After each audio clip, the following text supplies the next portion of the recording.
This is the first Bod Pod that's available in the Kansas City metro for the public to use. There are some other academic universities nearby that have them, but they're nestled in the athletic departments and not available to the public.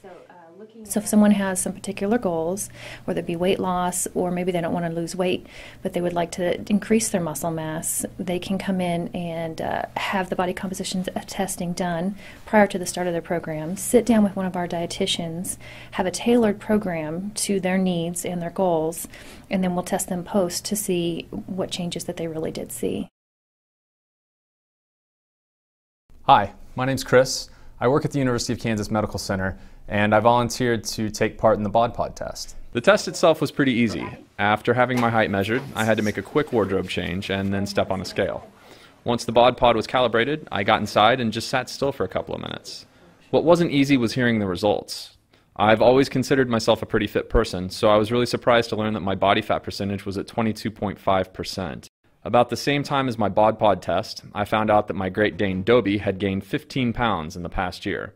It quickly became obvious that we'd both been spending way too much time on the couch.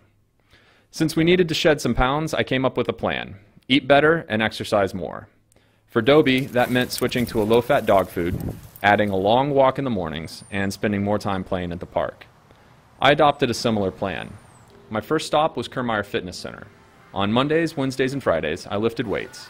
And then on Tuesdays, Thursdays, and Saturdays, I did high-intensity endurance workouts like swimming and running.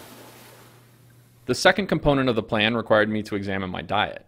I did away with as much processed, fatty food as I could and incorporated more whole foods with lean ingredients.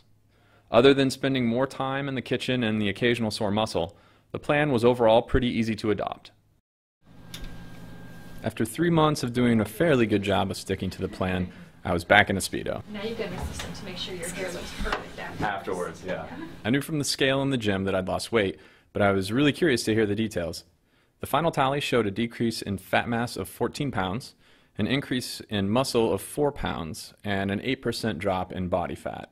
A few days later, I sat back down with Dr. Hull, and we talked about the advantages of having a Bod Pod test done. By doing the body composition assessment, you saw that you lost that large amount of fat mass and then actually put weight on in the form of muscle mass. So that's really kind of our ultimate goal. And when we work with the general population, I think you took it a very aggressive route, maybe more than most people could. I would say probably more than I could have.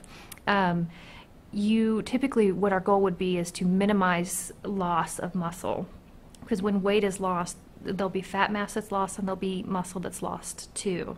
And so that's just something we try to, if people are active and they're exercising, that'll help attenuate the loss in lean mass. If we measure someone, usually I like to do a 3-month follow-up, and usually we can see some changes. So it's very encouraging for people after 3 months of working really hard and sacrificing to see those changes. In the end, the plan was a success, and we've decided to stick to it. Also, I'm happy to report that Dobie lost 8 pounds, even though he still prefers the couch.